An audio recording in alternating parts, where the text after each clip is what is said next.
जय माता दी प्यारे साथियों, आप सभी का स्वागत है आपके अपने YouTube channel diary of infinity पर। तो साथियों, आशा है कि आप सब बहुत अच्छे होंगे, बहुत प्रसन्न होंगे, बहुत सारी खुशियों को अपने जीवन में भर भर के आकर्षित कर रहे होंगे। तो साथियों, आज हम बात करेंगे 6 दिसंबर 2024 की डायरी को लेकर। इसमें मैंने लिखा है कि धन्यवाद माँ, मुझे खूब सारी पढ़ाई करवाने के लिए तथा मुझे शक्तिशाली बनाने के लिए, मुझे मुश्किल समय में धीरज रखने की ताकत देने के लिए बहुत बहुत धन्यवाद। तो साथियों, आज इसमें हम 2-3 चीज़ों पर बात करेंगे। एक तो ये है कि आज क्या हुआ था कि मेरी गाड़ी का पेट्रोल ही बीच में समाप्त हो गया था। फिर मेरे को उसे पैदल लेकर जाना पड़ा, बहुत लंबा 1-1.5 किलोमीटर। तो उस पर थोड़ा बात करेंगे कि उससे मैंने क्या सीखा। दूसरा, आज बात करेंगे कि आज मैं कई सालों के बाद एक शादी में गया, तो मैंने उसका कैसे यूज़ किया वहाँ पर अपनी जिम की डाइट के रूप में, तो मैं थोड़ा उस पर भी बात करूँगा। तीसरा है, एक कोट पर बात करेंगे कि आप अपने काम से प्यार कीजिए, फिर प्यार से काम हो जाएगा। ठीक है, तो सबसे पहले हम बात करते हैं गाड़ी का पेट्रोल वाली घटना। तो दोस्तों, इसमें बात ये है कि मैं दोपहर में जा रहा था अपना कुछ काम से पढ़ाई करने के लिए, तो फिर रास्ते में क्या है, पेट्रोल समाप्त हो जाता है। अब थोड़ा तो चलती है लेकिन फिर बीच में रुकी जाती है पूरी तरीके से। अब जब पेट्रोल होता है तो गाड़ी बड़ी हल्की लगती है, लेकिन जब पेट्रोल बीत जाता है फिर उसे जब लेकर जाना पड़ता है, और वो भी चढ़ाई हो ऊंची वाली, तो फिर बहुत मेहनत लगती है। तो उस समय मैंने ये महसूस किया कि चलो ये तो ठीक है कि मैं इसे लेकर जा रहा हूँ, लेकिन यदि ये पापा होते या हमारी कोई बहन होती, तो यदि उसको ऐसे लेकर जाना पड़े तो उनके लिए बड़ा मुश्किल और बहुत ही थकाऊ काम हो सकता है। फिर उसके बाद मैंने एक चीज़ सोची कि अब से हमेशा पेट्रोल में एक निश्चित सीमा के ऊपर तक भरा के रखूँगा, चाहे वो सीमा जो है मतलब एक 60-70 किलोमीटर पेट्रोल जितना बच जाए, लेकिन उसके ऊपर एक सीमा तक मैं हमेशा भरा कर रखूँगा। ये मैंने सीखा ताकि किसी दूसरे को ज़्यादा समस्या ना आए, चाहे वो अपनी बहनें हों या फिर अपने पिताजी। तो इसका मैंने यही निष्कर्ष निकाला है कि अब से जो उसमें मैं पेट्रोल है वो एक निश्चित सीमा से ऊपर तक भरा कर हमेशा रखूँगा, मैक्सिमम। तो यही मैंने इससे सीखा है। तो आप भी ऐसा सीख सकते हैं ताकि ऐसे मुश्किल आपको ना देखने पड़े, ना आपके किसी साथी को दिखनी पड़े। साथ ही दूसरी घटना है शादी में जाना। तो दोस्तों, मैं शादी में काफ़ी सालों से गया ही नहीं हूँ, क्योंकि मुझे एक तो थोड़ा सा जो है वहाँ काफ़ी सारे लोग मिलते हैं, बहुत सारी बातें होती है और थोड़ा अलग अलग चीज़ें होती है, तो थोड़ा सा मैं अनकंफर्टेबल फील करता था, इसलिए मैं जाता नहीं था। और दूसरी बात ये कि बहुत सारा टाइम भी लग जाता था तैयार होने में, फिर जाने में, फिर रुकने में, फिर वहाँ पर खाना खा के आने में, तो उस चक्कर में भी मैं गया नहीं। लेकिन कल हमारे पास में एक शादी थी और एक बहुत ज़रूरी स्थिति थी, उसमें थोड़ा सा इमोशनल कनेक्शन भी था। एक हमारी छोटी बहन की दोस्त की शादी थी, तो छोटी बहन तो जा नहीं पाई, तो फिर उसकी इच्छा थी कि हम सब आए, पूरा परिवार, भैया भी। तो इस कारण मैं गया, लेकिन कल मैंने उसका एक यूज़ किया उस शादी में जाने का। एक तो वो पास में थी तो टाइम तो बच गया, और दूसरा ये किया कि कल से हमारे ट्रेनर ने हमारी रोटी जो है वो खाना लगभग बंद करवा दिया, गेहूं वाली, या कम करवा दिया, ताकि जो है एब्स निकलने में और आसान काम हो जाए। तो उन्होंने चावल खाने पर ज़्यादा फोकस किया और दूसरी बहुत सारी जो इम्पोर्टेंट डाइट बताई उस पर फोकस किया। तो मैंने यूज़ किया इस शादी में जाने का कि मैं डाइट में कैसे प्रयोग कर सकता हूँ शादी का।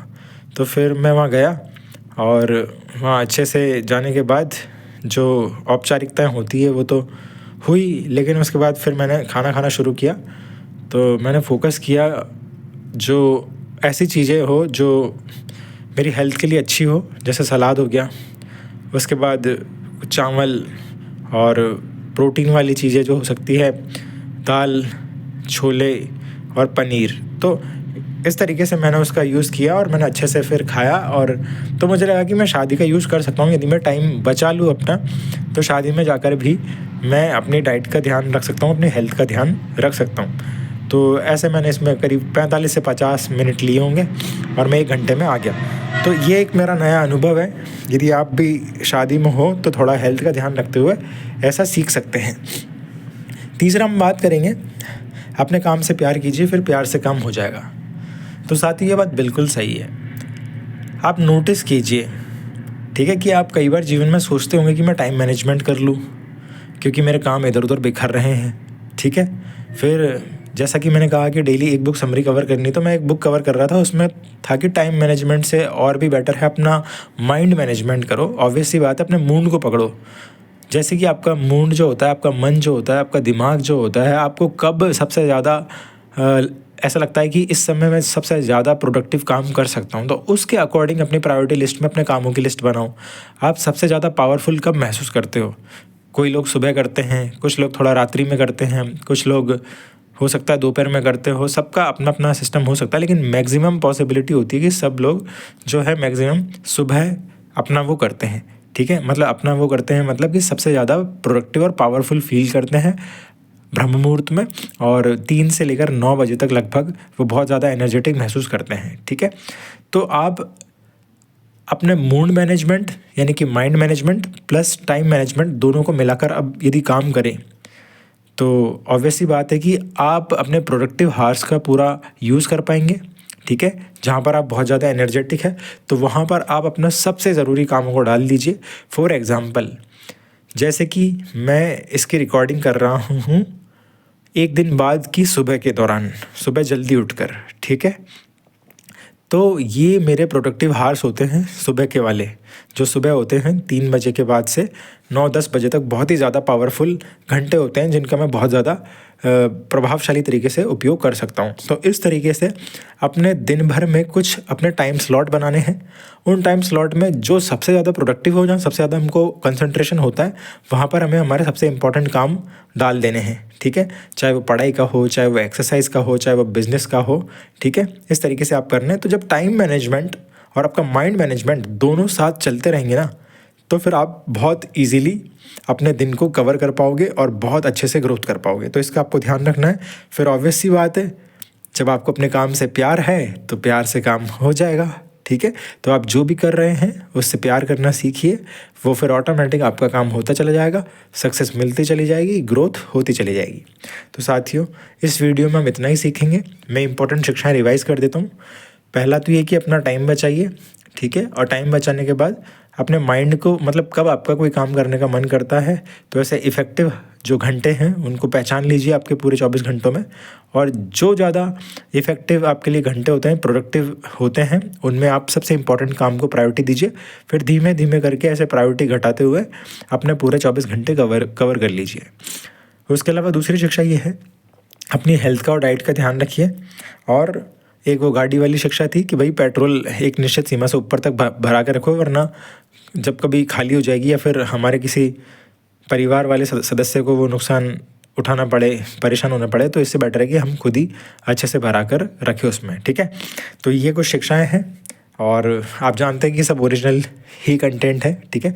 और आप सुनते हैं, इसके लिए बहुत बहुत धन्यवाद। जो भी आपको सीखने को मिलता है ज़रूर सीखिए। वीडियो अच्छा लगता है, ज्ञान मिलता है, वैल्यू मिलती है तो लाइक कीजिए, सब्सक्राइब कीजिए और एक व्यक्ति को ज़रूर शेयर कीजिए, सिर्फ एक व्यक्ति को, ठीक है। तो इसके लिए बहुत बहुत धन्यवाद, और कल फिर मिलते हैं नई डायरी में नई शिक्षा के साथ। तब तक खुश रहिए, प्रसन्न रहिए। जय माता दी।